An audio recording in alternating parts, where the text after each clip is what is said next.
বিয়াদিহিল মুলক, যার হাতে ক্ষমতা, যার হাতে রাজত্ব।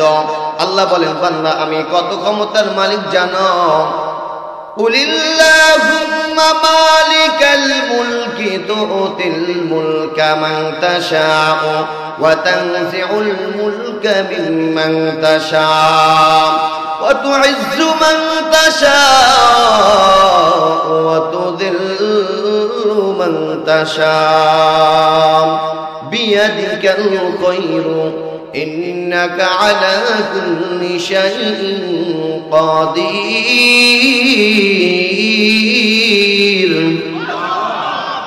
আল্লাহ বলেন সকল ক্ষমতার মালিক আমি আল্লাহ। আমি আল্লাহ যাকে ইচ্ছা করি ক্ষমতায় বসাই, আবার আমি আল্লাহ যাকে ইচ্ছা করি কান ধরে বেইজ্জতি করে ক্ষমতা থেকে নামিয়ে দেই। এই ক্ষমতা কার? আল্লাহ বলেন আন্নাল কুওয়াতা লিল্লাহি জামিআ, সকল ক্ষমতার চাবিকাঠি একমাত্র কার হাতে? এর বান্দা আল্লাহ বলেন মা তারা ফি খালকির রহমানি মিন তাফাউত। বান্দা আমি কত ক্ষমতার মালিক বান্দা জানো? আমার সৃষ্টির ভিতরে বান্দা কোনো ভুল নাই, আমার বানানোর মধ্যে কোনো ত্রুটি নাই। আল্লাহ বলেন ফালয়ানজুরিল ইনসানু মিম্মা খুলিকা। বান্দা তোমার নিজের দিকে তুমি তাকায় দেখো কত সুন্দর করে আমি আল্লাহ তাআলা তোমাকে বানিয়েছি, কত সুন্দর করে তোমাকে সৃষ্টি করেছি। কোরআনুল কারীম জানিয়েছেন হাল আতা আলাল ইনসানি হিনুম মিনাদ দাহরি লাম ইয়াকুন শাইআন মাযকুরা। বান্দা তোমার জীবনে কি এমন একটা সময় অতিবাহিত হয়নি যখন তুমি উল্লেখযোগ্য কোনো বস্তু হিসাবে পরিগণিত ছিলে না? তোমার নাম ছিল না, জ্ঞান ছিল না, কথাও বলতে পারতে না, কি খাবে সেটাও তুমি বলতে পারতে না। আল্লাহ বলেন ফাইন্না খালাকনাকুম মিন তুরাবিন তুম্মা মিন নুতফাতিন তুম্মা মিন আলাকাতিন তুম্মা মিন মুদওয়া। আল্লাহ বলেন তোমার মা বাবার এক ফোঁটা নাপাক পানি থেকে আমি আল্লাহ তাআলা তোমাকে সৃষ্টি করেছি রে বান্দা। এই নাপাক পানিটাকে আমি আল্লাহ রাব্বুল আলামিন রক্ত বানালাম। এরপরে আল্লাহ বলেন ফাকাসাউনাল ইদামা লাহমা। এই রক্তটাকে আমি আল্লাহ তাআলা গোশত বানালাম। গোশত বানানোর পরে একটা কমপ্লিট রূপে একটা মানুষ তোমাকে বানানোর পরে আল্লাহ বলেন ফি করারিন মাকিন। তোমার মায়ের পেটের মধ্যে সুরক্ষিত একটা জায়গায় তোমাকে আমি আল্লাহ রেখে দিলাম। আল্লাহু আখরাজাকুম মিন বুতুনি উম্মাহাতিকুম লা তা'লামুনা শাইআ। এরপরে তোমাকে ভাই এটা কেস কেস করে রিভাইভটা বানাবে, রিভাইভটা বানাবে। আল্লাহ বলেন এরপরে তোমাকে মায়ের পেট থেকে আল্লাহু আখরাজাকুম, মায়ের পেট থেকে তোমাকে বের করে এনেছি রে বান্দা। লা তা'লামুনা শাইআ। যখন তুমি কথা বলতে পারতে না, কি খাবে সেটাও তুমি বলতে পারতে না, কান্না ছাড়া তোমার কোনো ভাষা নাই। কথা বলেন ঠিক কিনা? ছোটবেলা আমরা শুধু কাঁদতাম, কান্না ছাড়া আমার কোনো ভাষাই ছিল না, কি খাবো সেটাও বলতে পারতাম না। আল্লাহ বলেন বান্দা দুনিয়ার কোন আপেল গোশত বিরিয়ানি কিছুই তুমি খেতে পারতে না। আমি আল্লাহ রাব্বুল আলামিন দয়া করিয়া মায়া করিয়া এমন একটা তোর জন্য খাবারের ব্যবস্থা করে রাখলাম রে বান্দা। দুনিয়ার ফ্লাক্সে যদি চা রাখা হয় 2 ঘন্টা 1 ঘন্টার বেশি গরম থাকে না। দুনিয়ার ফ্লাক্সে যদি দুধ রাখা হয় 2 ঘন্টা 1 ঘন্টার বেশি গরম থাকে না। আল্লাহ পাক রব্বুল আলামিন ডাক দিয়ে বলেন বান্দা শোন, আমি আল্লাহ দয়া করিয়া মায়া করিয়া তোর মায়ের বুকের মধ্যে এমন একটা খাবারের ব্যবস্থা করে রাখলাম রে মুমিন, যেই খাবারটা একটানা 2.5 বছর পর্যন্ত খাইবা, একটা মুহূর্তের জন্য বেশি নরম হবে না, গরম হবে না। বলেন তো দেখি এ দিয়েছেন কে? এই দেওয়ার ক্ষমতা কার হাতে? এটাই তো আল্লাহ বলছেন তাবারাকাল্লাযী বিয়াদিহিল মুলকু ওয়া হুয়া আলা কুল্লি শাইইন কাদির। বরকতময় আমি সেই আল্লাহ যার হাতে ক্ষমতা। বলেন তো দেখি সকল ক্ষমতার মালিক কে? না জনগণ? সকল ক্ষমতার মালিক জনগণ। এই কথা মার্কেটে আছে না নাই? আল্লাহ রাব্বুল আলামিন বলেন না রে বান্দা, সকল ক্ষমতার মালিক জনগণ নয়, একমাত্র আন্নাল কুওয়াতা লিল্লাহি জামিআ। পৃথিবীর সমস্ত ক্ষমতার মালিক হচ্ছি আমি আল্লাহ। আল্লাহ বলেন বান্দা জানো পৃথিবীটা আমি আল্লাহ রাব্বুল আলামিন হাতের মুঠোর মধ্যে রেখে দিয়েছি। পৃথিবীর সমস্ত মানুষ যদি হরতাল দিয়া বলে, অবরোধ করে বলে আয় মালিক আর তোমার জিকির করব না, আর তোমার ইবাদত করব না, তোমার বন্দেগী করব না, আল্লাহ পাক রব্বুল আলামিন ডাক দিয়ে বলেন तमाम পৃথিবীর সমস্ত মানুষ যদি অবরোধ করে, অনশন করে, পিকেটিং করে, মিছিল করে, আন্দোলন করে, আর আমি আল্লাহকে ক্ষমতা থেকে নামানোর জন্য যদি চেষ্টা করে, तमाम পৃথিবীর সমস্ত মানুষ একত্রিত হয়ে আমাকে ক্ষমতা থেকে নামাতে পারবে না। আল্লাহ বলেন तमाम পৃথিবীর সমস্ত মানুষ যদি হরতাল দিয়া কয় মালিক গো আপনার জিকির করব না, আপনার ইবাদত করব না, আমার বন্দেগী আপনার বন্দেগী করব না, আল্লাহ বলেন আমার প্রশংসা, আমার গুণগান, আমার জিকির করার জন্য আমার নবী যথেষ্ট। আল্লাহ বলেন ওয়াকালা মূসা ইন তাকফুরু আনতুম ওয়া মান ফিল আরদি জামিআ।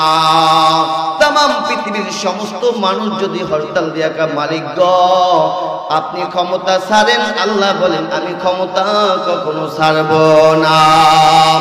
আল্লাহ বলেন আল্লাহু লা ইলাহা ইল্লা হুয়াল হাইয়ুল কাইয়্যুম। আমি তো সেই আল্লাহ যিনি অনন্তকাল পর্যন্ত ক্ষমতায় আছে, অনন্তকাল পর্যন্ত ক্ষমতায় থাকব। আল্লাহ বলেন হুয়াল আউয়াল ওয়াল আখির ওয়াল যাহির ওয়াল বাতিন। আমি তো শুরু, আমি তো শেষ, আমি প্রকাশ্য, আমি গোপন। সুতরাং বান্দা পৃথিবীর মানুষ সরকার যদি জনগণের ক্ষমতায় বসার পরে, পৃথিবীর সরকার যদি ক্ষমতায় বসার পরে জনগণের উপরে জুলুম করে, অত্যাচার করে, নির্যাতন করে, জনগণ তার বিরুদ্ধে খেপে গিয়ে আন্দোলন করে, হরতাল করে, মিছিল করে, করে কি করে না, তারপরে তাকে ক্ষমতা থেকে নামিয়ে দেয়। আল্লাহ বলেন আমি আল্লাহর বিরুদ্ধে তোমরা যদি হরতাল করো, মিছিল করো, মিটিং করো, তারপরও আমি আল্লাহকে ক্ষমতা থেকে নামানো যাবে না। আপনারা পারবেন? দেশের কিছু লোক আছে দেখবেন হালকা একটু পাওয়ার পাওয়ার পরে, ক্ষমতা পাওয়ার পরে কি যে নিজেকে ঠেহে,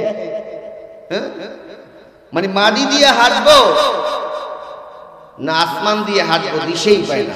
কথা কন ঠিক না?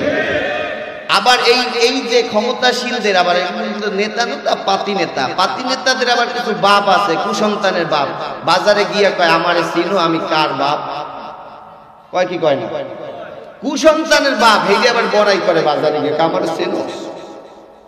এদের অবস্থা কি শোনেন। স্বামী আর স্ত্রী দুইজনে গিয়েছে চিড়িয়াখানায় বানরের খেলা দেখার জন্য। বলবো ঘটনা। তো স্ত্রী ভাবলো বানরের হাতে যদি কোন রকম একটা খাবার দেই, কলা দেই, তাহলে অবশ্যই বানর খুশি হয়ে আমাদেরকে খেলা দেখাইবে। এই চিন্তা করে বানরের হাতে একটা কলা দিয়েছে। বানর কলাটা হাতে নিয়ে না খাইয়া উল্টার পায়খানা রাস্তায় দিছে। এইবার তো স্ত্রী বেচারি খুব রাগ হয়ে গেছে, চিড়িয়াখানার মালিককে ডাক দিয়ে বলতেছে মিয়া আপনার বানর তো বড্ড বেয়াদব, কেন কি করেছে? বলে ওরে একটা কলা দিয়েছিলাম খাওয়ার জন্য, খায় না, বরঞ্চ আরো পায়খানা রাস্তা কেন দেয়। এবার চিড়িয়াখানার মালিক ডাক দিয়ে বলে আপা রাগ করবেন না, আজ থেকে 3 মাস পূর্বে এক যুবক এবং যুবতী এসেছিল বানরের খেলা দেখার জন্য। তারা খুশি হইয়া আমার বানরের হাতে একটা আম দিয়েছিল। আমার বানর আমটা তো খাইছে, এমন কেরা গিলরা ফেলছে, আমের আটি সহ গেছে। শেষ পর্যন্ত বানরের পায়খানা প্রস্রাব 3 দিন পর্যন্ত বন্ধ, পরাণ যায় যায় অবস্থা। শেষ মুহূর্তে হাসপাতালে নিয়া পিছন সাইড দিয়া পাছা কাইটটা এরপরে আম বের করা লাগছে। সেই দিন থেকে আমার বানরকে যদি কেউ কোনো খাবার দেয়, আগে পিছনের রাস্তা দিয়া মাপতে দেখে আম বের হবে কিনা। সম্মানিত উপস্থিতি, রাগ করবেন না। যারা এই বাংলার মানচিত্র থেকে আলেম শূন্য করার জন্য যারা ষড়যন্ত্র চালাচ্ছ, এই গোটা বাংলার মানচিত্র থেকে কোরআন সুন্নাহর প্রভাব মুক্ত করার জন্য যারা ষড়যন্ত্র চালাচ্ছ, তারা ভালো করে শুনে নাও। বাতাস সব সময় দক্ষিণ দিক থেকে বহে না। এক মাঘে সব সময় শীত যায় না, আরো মাঘ আসে। এই মাঘ নিয়ে যাবে সেই মাঘের কাছে। যারা আলেমদের বিরুদ্ধে মিথ্যা অপবাদ দিয়ে মামলা স্বীকার করছো, কালের পরিবর্তন আসলে ভেবে দেখা উচিত আম বের হবে কিনা। কথা বলেন ঠিক কিনা? এজন্য ছোটখাটো ক্ষমতা দিয়েই আপনি টাকাবাড়ি দেখাইয়েন না, পাওয়ার দেখাইয়েন না, কেননা সকল ক্ষমতার মালিককে আল্লাহ বলেন। আমি আল্লাহ রাব্বুল আলামিন কত ক্ষমতার মালিক বান্দা তুমি জানো। বান্দাকে হেদায়েত দেওয়ার মালিককে। এই ক্ষমতাটা কার হাতে? আল্লাহ বলেন মাই ইউদ্লিলিল্লাহু ফালা মুদিল্লা লাহু ওয়া মান ইউদ্লিলহু ফালা হাদিয়া লাহু। আমি আল্লাহ তাআলা যাকে খুশি তাকে হেদায়েত দান করি। আমি আল্লাহ যদি কাউকে হেদায়েত দান করি, तमाम পৃথিবীর সমস্ত মানুষ একত্রিত হয়েও তাকে গোমরাহ করতে পারবে না। আর আমি আল্লাহ যদি কাউকে গোমরাহ করে দেই, কোন পীর সাহেব, কোন খাজা, কোন দরগায় গিয়েও তাকে হেদায়েত দিতে পারবে না। খাজার কাছে গিয়ে হেদায়েত চায় এমন মুসলমান আমার দেশে আছে না নাই? যাই গান গায় ডাক দিয়ে বলে আল্লাহ দান নবীর দিয়া, আল্লাহ গেছেন গায়েব হইয়া, নবীর ধন খাজার দিয়া, নবী গেছেন খালি হইয়া। খাজায় নবীর ধন পাইয়া পয়সা রয়েছে আজবিরে, কেউ ফিরে না খালি হাতে। বাবারে তোর দরবারে টুনটুনা টুন আছে না নাই? অথচ বলা উচিত ছিল আয় রব্বে কারীম, আপনার দরবারে কেউ ফিরে না খালি হাতে। আর খাজা বাবা তোমার দরবারে মাটির হাড়ি লইয়া দৌড়াদৌড়ি করে, একটু যদি খিচুড়ি কম পড়ে কিলাকিলির ধুম পড়ে। কথা বলেন ঠিক কিনা? আর আল্লাহ তোমার দরবারে কেউ ফিরে না খালি হাতে। আল্লাহ বলেন মাই ইউদ্লিলিল্লাহু ফালা মুদিল্লা লাহু ওয়া মান ইউদ্লিলহু ফালা হাদিয়া লাহু। হেদায়েতের মালিককে।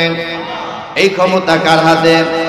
আল্লাহ নবী বিশ্ব নবী রাহমাতুল্লিল আলামিনের আপন চাচা আবু তালিব যখন দুনিয়া থেকে বিদায় হয়ে যায়, বিশ্ব নবী আবু তালিবের খাটের পাশে গিয়া বসলো।